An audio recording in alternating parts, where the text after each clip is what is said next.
अनजाग्रा ख्रिस्ट'नि बिसाफोर आरो फरायसाफोर माब्लाबा बे बाथ्राखौ सानफेरदोंना मानो माखासे फरायसाफोरा बोसोरफ्रोमबो HSLC आव सेथि रेंक मोननो हायो जेराव माखासे फरायसाफोरा खालि सानबायल' थायो आंबो टपार जानो हागौमोन खोमा बे बोसोराव होननानै बिसोरनि आरो जोंनि गेजेराव मा फाराग दङ बिसोरनि होननाया जाहैबाय टपारफोरखौ बुंदों टपारफोर आरो जोंनि गेजेराव मा फाराग दं जायफोरा टपार जायो एबा टपार खालामो माबा मोनसे बिथांमोनहा जादुफोर दं नामा नङा बिसोरनि आखायाव जेबो जादु एबा मेजिकफोर गैया बिसोरहा माखासे गुमुरफोर माखासे प्रिन्सिपालफोर दं जाय बाथ्राखौ आङो दिनै बे भिडिअनि गेजेरजों बुंनो थांगासिनो दङ बिखौ दिनैनिफ्राय एप्लाइ खालामनो जागायोब्ला जायखि जाया गोहोआनो नोंथांखौ सेथि मासि मोननायनिफ्राय होबथानो हानाय नङा दिनै आङो बे भिडिअनि गेजेरजों साफ्रोमबो फरायसाफोरनो थाखाय मोनबा थाखोमानाय गुमुरफोरखौ खोन्थानो थांगासिनो दङ जाय गुमुरफोरा नोंथांखौ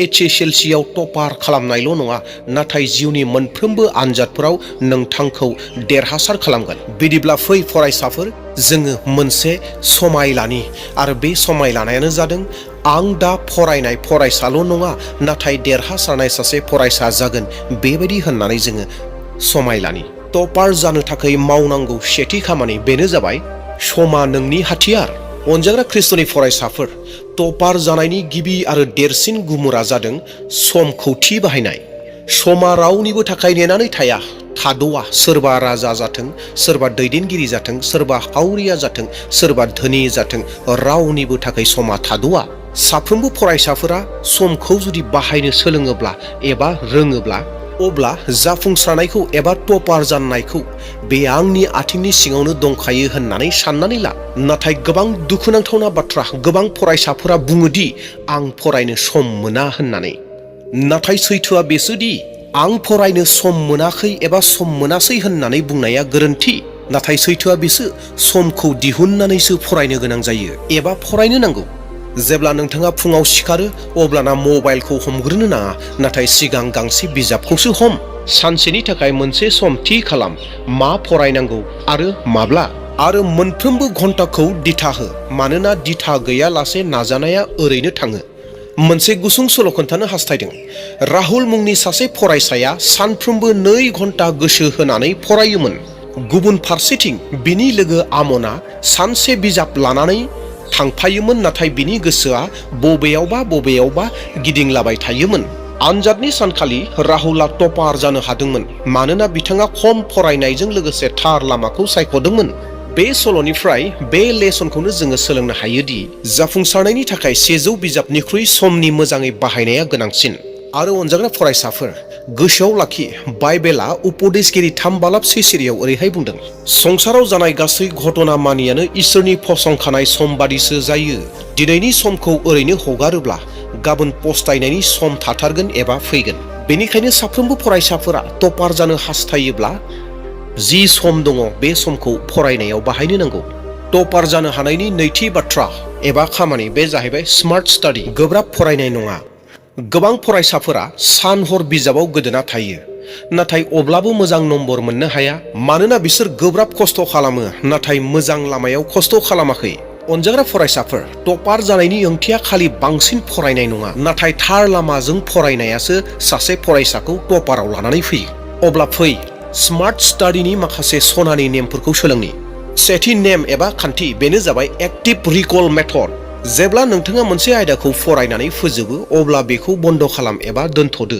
आरो बेखौनो गावनि सोदोबजों फिन खालामफिननो नाजा गुबुन फारसेथिं गावनो गावनि सासे फोरोंगिरि जा आरो बेखौ बेखेव बे राहाया मेम'रि रिटेनसनखौ 3 गुन बांहोयो नैथि नेम एबा खान्थि बेनो जाहैबाय रिभिजन फर्मुला नोंथाङा जायखौ फरायदों बेखौ मोनफ्रोमबो 24 घन्टायाव 10 मिनिटनि थाखाय सोदां बेबायदि खालामनाया मेलेमाव हाबनानै थायो जायखौ फरायदों बेखौ जेब्ला जोङो रिभिजन खालामगोन बे रिभिजन खालामनाया मेलेमाव गोबाव समनि थाखाय दोनगोन थामथि नेम एबा खान्थि बेनो जाबाय फकास स्टाडि सिजन खनसेयैनो गोबां गोलाव समनि थाखाय फरायनो नाङा जेरैहाय थोंजोङै 3 घन्टा फरायनाय 4 घन्टा फरायनाय 5 घन्टा फरायनाय बेबायदि फरायनो नाङा बेनि सोलायै बे समखौनो मोनसे खोन्दो खोन्दो थाखो थाखो खालामनानै ला एबा सिफायनानै ला। जेरैहाय 45 मिनिट खनसे फरायगासेयाव 45 मिनिट, बेनि उनाव 10 मिनिट ब्रेक ला एबा दान्दिसे सम थाथ'। बेबायदि खालामनाया नोंथांनि मेलेमखौ फ्रेश लाखिगोन एबा फ्रेश दोनबाय थागोन आरो नोंथाङा गोबाव समनि थाखाय फरायनो हागोन। ब्रैथि नेम, बेनो जाबाय भिजुवेल नट्स बानायनाय। जेखौ सोलोंदों बेखौ लिरफिननाया गोनांथिथार।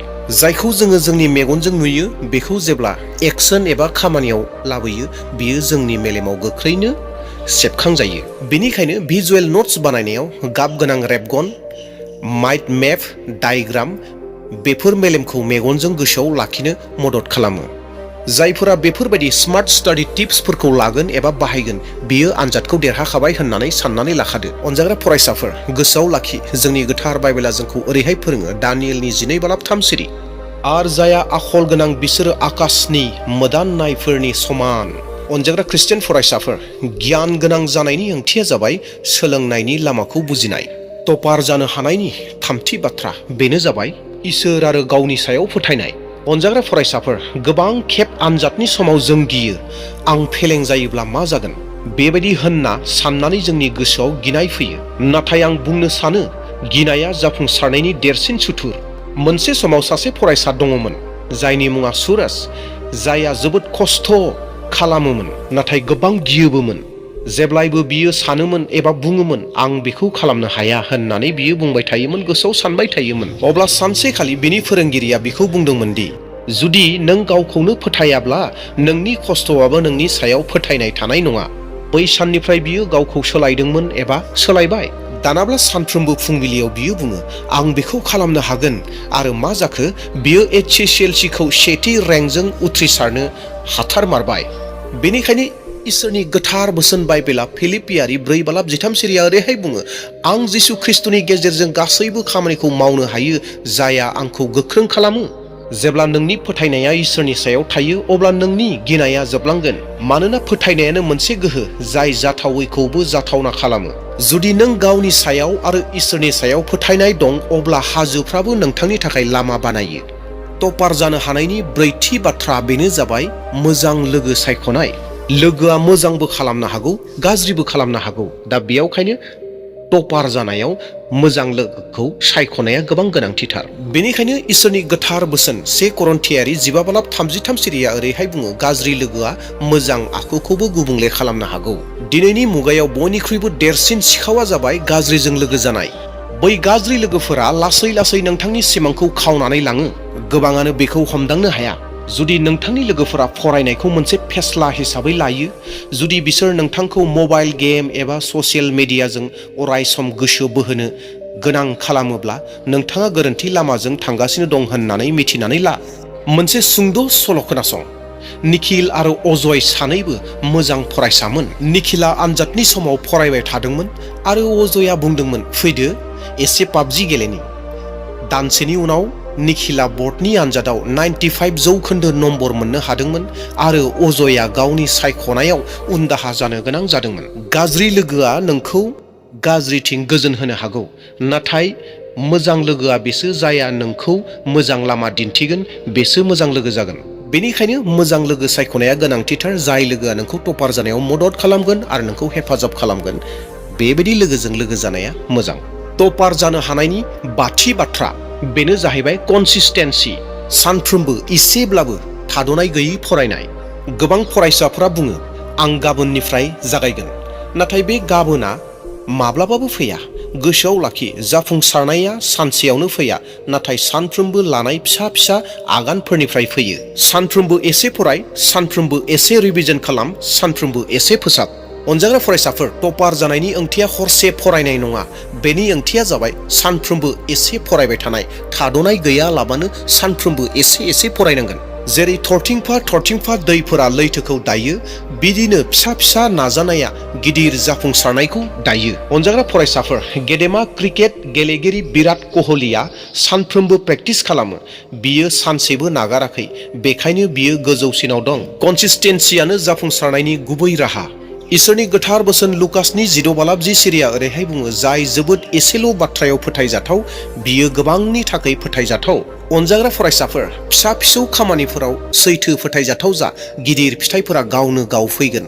जायखौ दिनै एसे एसे फरायबाय थादों बेनो मोनसे गिदिर थांखिखौ लानानै फैगोन, नोंखौ गिदिर जाफुंसारनायाव दैदेनलांगोन। अनजाग्रा ख्रिस्ट'नि प्रिय फरायसाफोर, गावनि सिमांखौ मोगथां महर हो। दा नों बे मोनबा गुमुरखौ मिथिबायब्ला मोनसे बाथ्राखौ गोसोआव लाखि, नोंनि इयुना नोंनि आखायाव दं।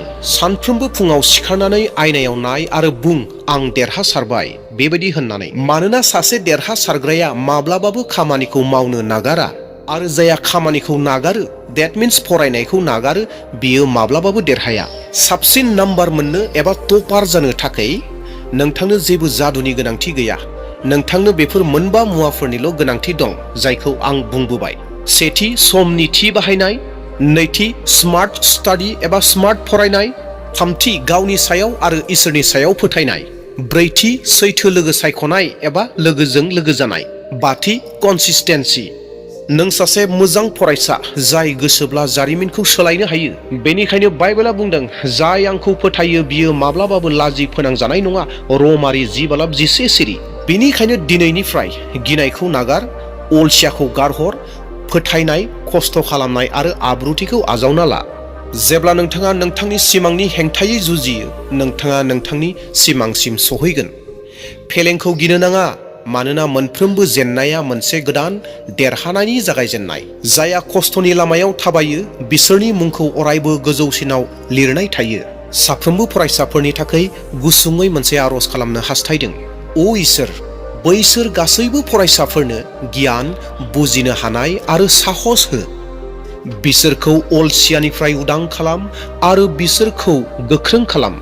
बिसोरनि गोसोखौ नोंनि सायाव फोथायनाय आरो फोथायथिजों आबुं खालाम, जाहाथे बिसोरो HSLC आनजादाव टपार्स जानो हायो आरो गावनि बिमा बिफा, फरायसालि आरो नोंनि मुंखौ मान होनो हायो। जिसुनि मुङै आमेन। साफ्रोमबो टपारआ मोनसे समाव सासे सोलोंजेनगिरिमोन जायफोरा जेननानै थायाखैमोन। दा सम सफैबाय ख्रिस्टियान फरायसाफोर, सिखारदो, फराय आरो जारिमिन सोरजि। मे गड ब्लेस इउ अल स्टुडेन्ट्स। साफ्रोमबो फरायसाफोरनो बे भिडिअखौ शेयार खालामनानै होगोन जेन फरायनायाव मदद मोनो। आरो लोगोसे सोरबाफोर चेनेलाव गोदान फैदोंब्ला चेनेलखौ साबस्क्राइब खालामना लादो, मोनसे लाइक होदो आरो भिडिअखौ शेयार खालामनो दाबावथार। दे अब्ला अनजाग्रा नायगिरिफोर, दिनैनि भिडिअखौ बेसेयावनो दोनथ'नोसै। Thank you.